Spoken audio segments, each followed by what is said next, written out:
Welcome, everybody. And for those of you watching the recording, welcome. And for those of you live, welcome. Please stay on after we stop the recording and we'll answer all your questions at the end, sort of. I see two things in the chat. Paul, thank you. The Rose Bowl half is now April the 27th. So there you go. At any rate, let me share my screen here. And here we go. Good.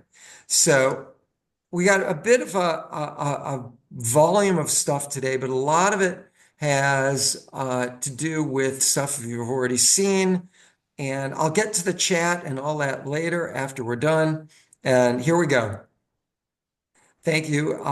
This is my little resume, the book I wrote. Okay. Now, tonight's chat, we're going to talk about hills, endurance, and strength, the benefits of hills, a quick lesson in hills, aerobic versus anaerobic, fat consumption versus carbohydrate, what happens to you with hills. This is a setup, mind you, for the first 6 miles discussion of the LA Marathon, which will come later in our season in a few weeks, actually, because the LA Marathon is coming up in March. And I want to talk about protein and muscle tissue rebuilding your body very briefly. So, the three H's from hell for runners: hills, heat, and headwinds. And basically, all three of them have something in common, and that's that they raise your heart rate as you go up or as you go into the wind or with the heat. When the heat goes up, the pace needs to go down. And the reason for that is that your heart rate will be elevated as you go the same pace up a hill or in heat, and you need to slow it down. So today's focus really is hills. We'll talk a little about heat, but other things that can cause an elevated heart rate, which you need to be worried about. Like I said, at the beginning of the marathon, especially those first 6 miles with those hills, you're going to hear me pound this into you guys as the weeks progress because it's so key. We will be doing the first 6 miles of the LA Marathon 2 weeks before on March the 1st. We're going to have another big Dodger Stadium event with all of our vendors and everybody. The other reasons are lack of sleep will cause your heart rate to be higher. And again, you'll be using more carbohydrate. A sickness will cause your heart rate to be higher. We have these alveoli, this sponge-like device that takes oxygen and sends it into your red blood cells on in your bloodstream that takes that oxygen around your body and sends it to your muscles where you need it, and other nutrients as well. But that gets closed up a little more during sickness. So you're not as efficient in getting oxygen in your blood and all that. So lack of sleep, sickness can also cause your heart rate to generally be elevated. You need to be careful with all of that. We'll talk about sleep the week before the LA Marathon. Try and get as much as you possibly can. I know that the night before, you may not get as much sleep as you might normally do. So the amount of sleep you get that last week and even before that is really critical. Even critical for training is sleep. You get the most volume of muscle tissue rebuilding and hormones to help rebuild muscle tissue quicker. You get that from sleep. You even rebuild your brain. You clear out the waste product in your brain, beta amyloid that can clog your brain. And the theory is that it can even cause dementia later on in life with a plaque buildup of this beta amyloid. That is a big theory right now, as to one reason for dementia. So sleep is really a critical element for everything you do. 8 to 9 hours for us endurance athletes, 7 to 8 hours for us, I would say normal folk. because they're just not as efficient as we are. But we do need actually more sleep than I'd say the normal people. We don't want to be normal people because they get sick more, they die younger. We don't want to be normal. But sad to say, in our society, the norm is a very low level of, shall we say, fitness. At any rate, which we are not. We are at a high level of fitness, but still, we need more sleep. We need good food to get our what we do in endurance to what we do to be able to do what we do. So, okay, moving on. Really quick, two major, I've discussed this before. We'll dive through some of this stuff really fast, but it's a prelude, if in case you haven't heard this before, to what I'm about to talk about. We have two major resources for fuel. That ATP is that fuel. Fat and glycogen goes to the Krebs cycle, becomes ATP as the fuel that your body uses. Creatine phosphate, really for sprinters, it's you only have about 7 seconds of creatine phosphate, not what we endurance athletes use as a resource for fuel. So, as we discussed before, as your heart rate is going higher and higher and higher and higher, you use more and more and more glycogen, less and less and less fat. Remember, glycogen is a limited reservoir. Fat is a much, much, much larger reservoir for that ATP, that fuel that your body uses. So as your heart rate goes higher and higher, you're coming closer and closer and closer to hitting the wall, meaning running low. You don't ever really run out of glycogen. You run lower on glycogen, and your subconscious brain says, hey, we're running low on this stuff. Shut it down. That's what hitting the wall is all about. Suddenly you're going from running or fast walking or fast or run walk to you are just a slow walk. That's what hitting the wall does to you. We're going to talk about maybe next week or the week after ways you can override those governors that slow you down during hitting the wall or coming close to hitting the wall. That's another lecture. A lecture I really like and highly recommend. So, effects of heat. Every 5 degrees can raise your heart rate 20 beats or so. You need to slow down 30 to 90 seconds with 20 beats of elevated heart rate. Okay.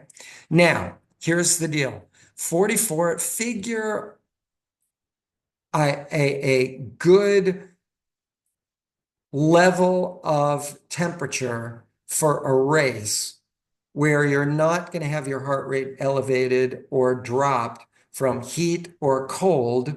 Remember, when it's cold out, you need to use more energy to keep yourself warm. When it's hot out, you need to use more energy to cool your body off. So let's just say the the middle ground between too hot, too cold would be about 44 to 59 degrees. I would say for us Southern Californians, it might be a little warmer than that, but that's kind of the middle ground, shall we say. Um, Runners who average 7:25 pace to 10-minute per mile pace slowed between 4 and 4.5 seconds per mile with every 1 degree of centigrade or 1.8 degrees of Fahrenheit. So really, we're talking Fahrenheit, 1.8 degrees higher. And these people between 7:25 and 10 um, slowed between 4 and 4.5 seconds. That's huge. That is absolutely huge. And that is higher than 59 degrees Fahrenheit, right? You lost this 1.8, you lost 4 to 4.5 seconds with 1.8 Fahrenheit increase higher than 59 degrees on the average. Um, that's huge. That's according to a magazine called Podium Runner, an online magazine. Women are actually affected less than men are. Okay. So keep in mind, 60, 59, call it 60 degrees. If it gets up 10 degrees more, you're talking about that's a significant, you're talking about 40, 45 seconds per mile slower with 70 degrees, right? That's huge. Um, we'll see what the weather is going to be like on race day. And obviously, it usually starts cool. It usually, in LA, it usually is like below 60 degrees at the start of the race and can get higher and higher and higher as the day progresses. We really don't know what we're going to be affected by on race day. We will see. And again, this comment I just said, women are affected less than men. Interesting insight. Women have been shown to do very, very well in endurance. They may not quite, although women are getting stronger and faster on the marathon, as evidenced by the world record holder, times for women are getting closer and closer and closer to the world record times by men. So women are getting faster in the marathon in general, but um, men do tend to be a little stronger than women, but women, like I say, are catching up. They do better with heat.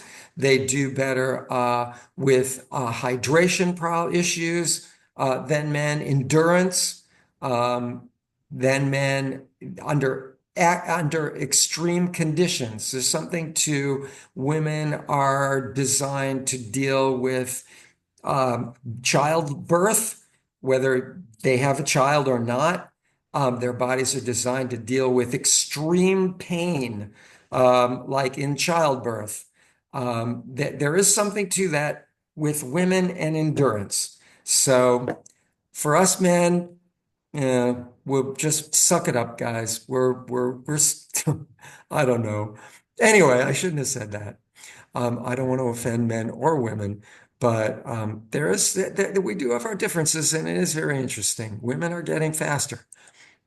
Solutions to heat and all of these other things. Um, Hydrate more. Your sweat rate will increase.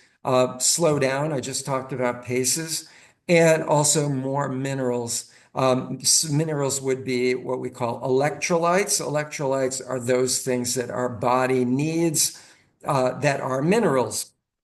For example, sodium. Sodium is a huge one. We talked about sodium last week, last couple of weeks. You need more sodium, need more potassium, calcium. Those are some big ones that you get in mineral pills, that you get in gels to some degree. Electrolyte will be the drink on the LA Marathon again this year. And it doesn't have a lot of sodium, which enables us to drink more of it as a liquid, which is important. You need to hydrate, you get liquid, right? So we can drink more of it. It doesn't have a lot of carbs and it doesn't have a lot of sodium, which does, like I say, enable you to drink more of it. So, we're going to talk about those things more as we get closer to race day. But I do want, oh, hills. I want to take a step back here for a sec. Whoops. Here we go. When you go up hills, I already talked about briefly, I just missed a point I want to go back to. Um, when you go up a hill, obviously, like I mentioned, your heart rate's going to climb and climb. You need to slow it down. But there are other benefits to doing hills in training. And unfortunately, so many of our hills in Santa Monica and in Burbank, they don't really exist. I don't want to run you guys up Reseda. That's like 3 miles of solid uphill and traffic and side streets. Santa Monica, sadly, our big hill areas we can't even get to because so many of them have been they're being guarded by the military and by police because parts of those neighborhoods have just burned to the ground, which is really sad. Otherwise, this coming week, Saturday, I would have you guys in Santa Monica doing hills. We will be doing hills in Griffith Park. There are some really great hills, scenic hills in Griffith Park, you guys will be doing there. The benefit to hills is it does build quad strength and general strength, but you need to slow it down. Like you will on the beginning, the first 6 miles of the LA Marathon. Again, I'm batting this. I know I've said this a billion times. I'll say it a billion more. Keep your heart rate lower, steady on those first hills in the six miles of the LA Marathon. That is so critical to the LA Marathon. I cannot even begin to tell you. You screw up the first 6 miles by going too high a heart rate for too long, you've screwed up your race. You just don't know it yet until you hit like mile 20, 21, whatever. Even I've seen people burned out at mile 14. Really, really focus on those hills. And our pace leaders are going to be doing that. So, stay with the pace leaders, but listen to your heart rate, listen to your breathing rate as you're going up those hills. If your breathing rate is a little elevated, even right out of the gate, we're going to talk about this later, but slow it down, listen to your breathing rate. But hills build strength, which is really important for the overall endurance experience on a marathon. You need strength to get through it. So there we go. And there is that lesson in doing hills where you learn how to slow it down. What is it going to feel like on race day? How slow do we need to go? We will again be doing the first 6 miles of the LA Marathon on March the 1st at Dodger Stadium. I know I said that before, but I wanted to emphasize that. So we will get that lesson doing the real hills. So there you go. 2 weeks from now, we have another long run. I'm hoping to engage Santa Monica with some hills then. And then we have our 20 miler. That's 2 weekends from now, and then 4 weekends, 2 weekends from now, and then, excuse me, after this weekend, it's 2 weekends after this weekend, and then 3 weekends after this weekend, we do our 20 miler for everybody, and we will have certificates of 20 milers for everybody. So there you go. But I want to show you this one last psychological thing, which we discussed briefly in the newsletter this week, and that's the effects of stress on energy output on race day. I know a lot of people every year, and when you talk about the way you feel, sometimes, especially stress, sometimes you can help you get over it. Just saying to me or another runner or your pace leader, God, I'm feeling so much stress. I'm getting close to the LA Marathon. It's getting worse and worse and worse. I hear you. I get that all the time. Say it out loud. Sometimes it helps you get over it. Just saying it, just admitting, I am stress case. But here's what you need to know. Studies have been done on energy output. The bottom of this bell-shaped curve is the worst energy where you want to be on, where you don't want to be on race day. The middle of the bell-shaped curve at the peak is where you want to be energy-wise on race day. So what is that? The bottom of this little bell-shaped curve is lethargic, just the most minimal volume of stress. Lethargic, disinterested, unconcerned, low heart rate, your breathing is slow, you're loose as a goose, you're calm, you're just bored. That's where you don't want to be. That's low energy on race day. You actually get a little more energy on race day, you see personal best, the peak of this thing here, from being in between the minimal stress levels and the maximum stress levels. Maximum stress levels, of course, are again at the other bottom of this bell-shaped curve. And they would include where you do not want to be at the other end of this kind of rainbow is your maximum stress case. You're hyperactive, you're overwhelmed, you're fearful, worried, heart rate is high, your breathing is rapid, muscles are tense, you're just nervous as heck. You don't want to be there. You're using too much energy for that. You want to be like in the middle. So if you say, I'm getting a little nervous, perfect. That's where you want to be. And the other thing is understand stress, nervousness means that something is important to you. That's what's making you nervous about it.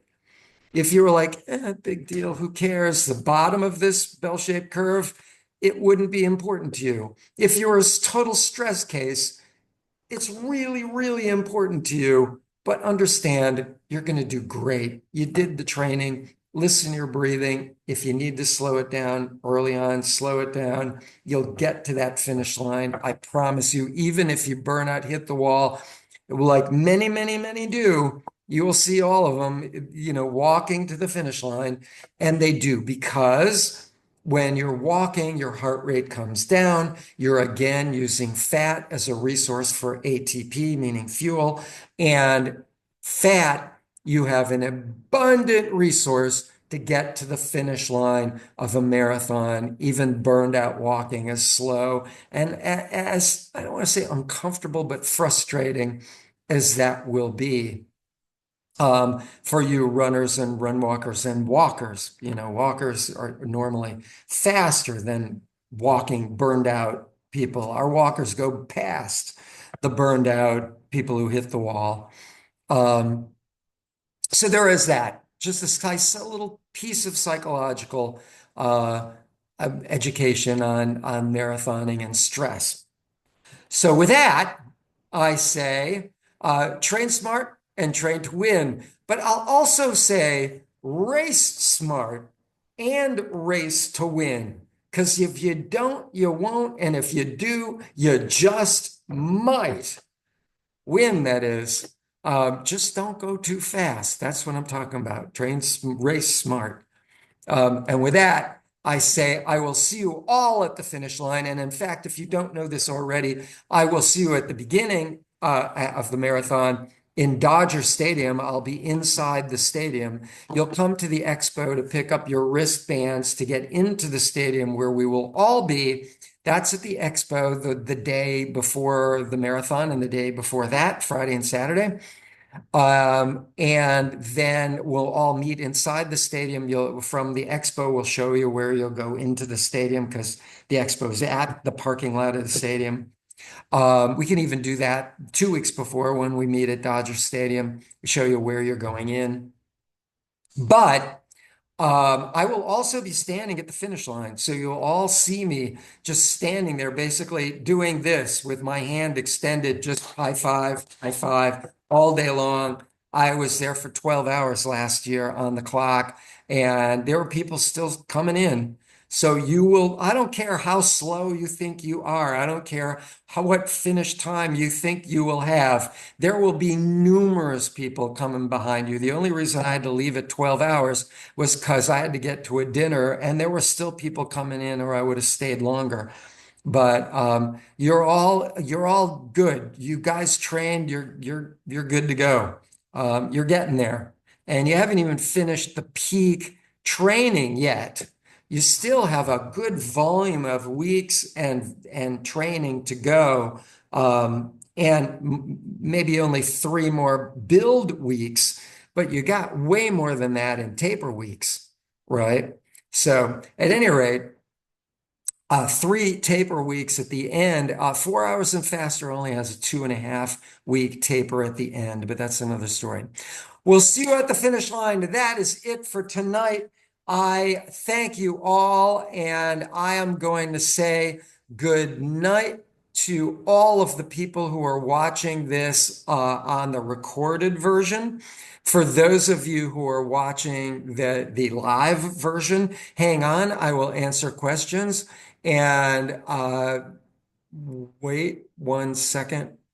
Here we go. So for the recorded people, I bid you all a good night. And everybody else, hang on. Good night, recorded people.